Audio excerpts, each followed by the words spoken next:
You're such an asshole. Good evening. No, morning. Just about noon, ladies and germs. We have a very interesting. This is the most interesting question of the month. I actually got an interesting question. It's kind of comical too. And they even mentioned the Masculine Geeks. Cappy, I'm a total geek and love watching you and the Masculine Geeks play D&D. I also appreciate your comment about how everybody has a character sheet and a limited number of points in their lives to spend their skills and talents. Maybe I should explain this as well. All right, for all you non-virgins out there, when you play any kind of role-playing game like Dungeons and Dragons or Warhammer or Pathfinder or something like that, I might even have a character sheet. Yeah, I'll show you right here. Show you I'm a true nerd. So here's my Dungeons and Dragons character sheet. And you see a bunch of numbers on there. Well, when you create your character, there's some rules and you roll some dice. And you have 20 points to allot to different strengths and weaknesses for your character. So for one would be strength. Another is intelligence. The third is wisdom. Then there's perception and dexterity and all these other things. And depending on the type of character you want to play, if you want to play a barbarian, you allocate a disproportionately more number of points to strength or agility. If you want to be a wizard, you would remove things from strength. You throw it more towards intelligence or wisdom. And so you kind of get the point there. And the theory I had, though I'm almost swearing it's a law, is that everybody, before they are sent down to Earth, they're up there, they're in the troop transport. They get to create their character sheet before they're born into the real world. And what you are almost guaranteed to find in the real world among every human is they'll be really great in one thing, but if they by law, by Dungeons and Dragons law, they have to totally suck in others. And so, I mean, you know, if she's really gorgeous, she's going to be bipolar. If he's really hot, he's going to be a cad. If he's really smart, he's going to be fat. If she's really, I'm just trying to think. If she's got red hair, she's going to be crazy. Okay. There's another video I did is there's always a catch. Always a catch. They're really good at their career, but they're horrible with their finances. And so, I've just learned not to have any expectations or hope or excitement. You'd be like, oh my God, she's so X, Y, and Z. Or you girls know how to talk to, oh my God, Mom, I met the most wonderful guy. And then 2 months later, you find out they're drug addicts or criminals, which actually turns that on for a lot more women. But painful truths aside. So that's the comment I made about the character sheet, so people can now follow along. But I was wondering if this applies to women in STEM. I run into a fair amount of STEM girls, both through work and dating, but there always seems to be something off about them. A lot of times there's a chip on the shoulder where they brag about being a woman in STEM. Sometimes they need a lot of hand-holding. I wonder if they're just promoted through in life because womans. But I've also found them to be psychologically off, maybe even having a touch of autism, he puts it. Quote, have you noticed this in your experiences, or STEM girls in your day, for a lack of better words, sane? We'll keep you anonymous. And it's a good question, because now we have to go to the before time.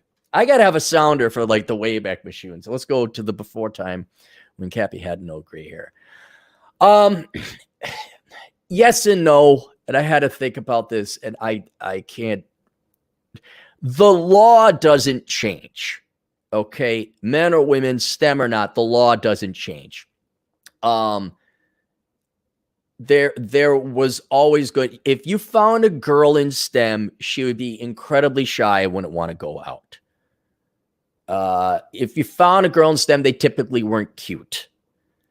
If you found a girl in STEM, they typically weren't like sexy. They'd be very pretty. A lot of them were. But like, hey, put on some makeup and heels. They'd be like, why? It's like, stop being a scientist. Be human. And I'll tell you this, though. One good, the STEM girls back in the olden days were legit STEM girls.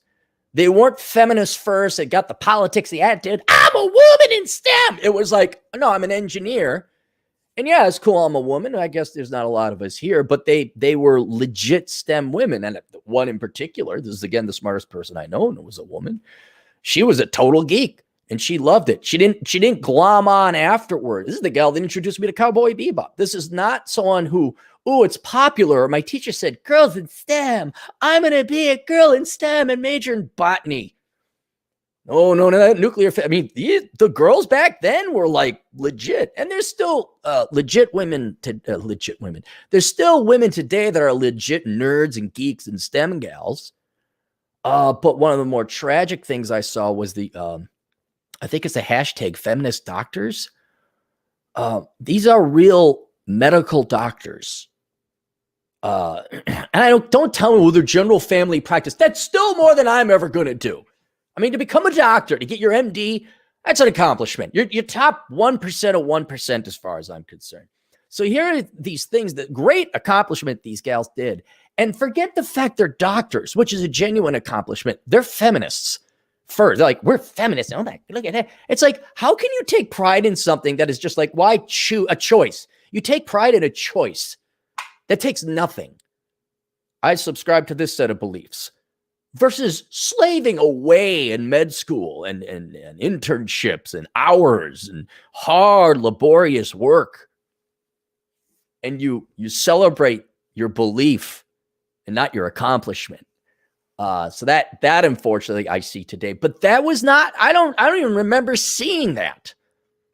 This was in the before time again. Let's all hop in the Wayback Machine in the 90s. There were some cool gals. There were cool gals in STEM. I remember every once in a while we'd have our token girl that would play D&D with us, and they were cool. They're really cool. But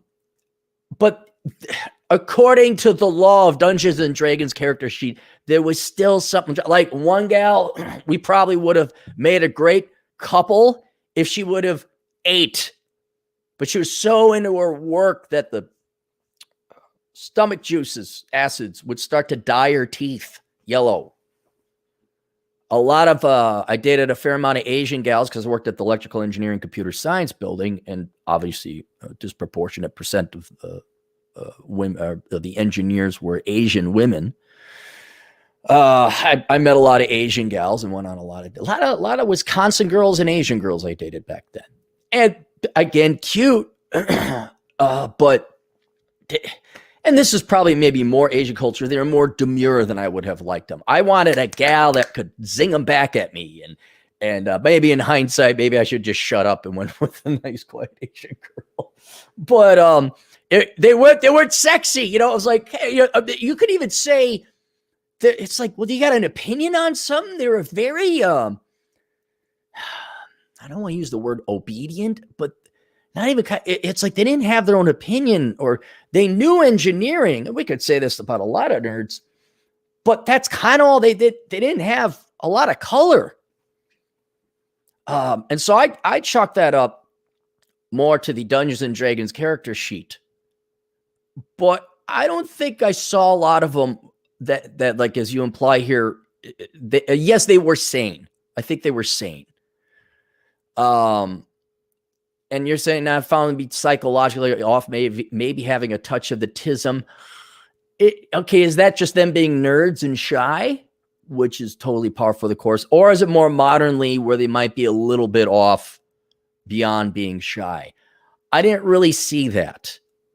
Now, maybe today, and it has nothing to do with women or women in STEM or STEM, I would think it's maybe more generational and sociological, the environment they're brought up in, where mom and dad just invested absolute jack into their children, didn't raise them right, didn't raise them, period. Mom went off to work, dad went off to work, kid got outsourced to daycare, and then went to school, and the teachers are the ones who, and then they, Lord knows what indoctrination and programming they got, but forget that, just not being socialized. Mom and dad don't sit them down, tell them about the birds and the bees. Although I guess some of these social disorders affect men more. It wouldn't surprise me if you're seeing that because when you say in your day, so I'm going to assume you're just some young punk whippersnapper. In my day, we didn't have that. Your day, that might be what you're seeing. But I don't think that has anything to do with girls or STEM or anything like that. I think that's just more generational. Because I hang on, let me guess here. Have you met any guys in STEM that might have a touch of the tism, huh? And if your male colleagues a little off. But yes, have you noticed this in my experiences? It doesn't just apply to girls in STEM. It doesn't. Yes, maybe more of them today have a chip on their shoulder about being a woman in STEM and feminism and all that. That was not the case in my day. I do remember that. And then the hand holding. Yeah, I don't think they didn't have that affirmative action back in my day. Like you had to earn your degree.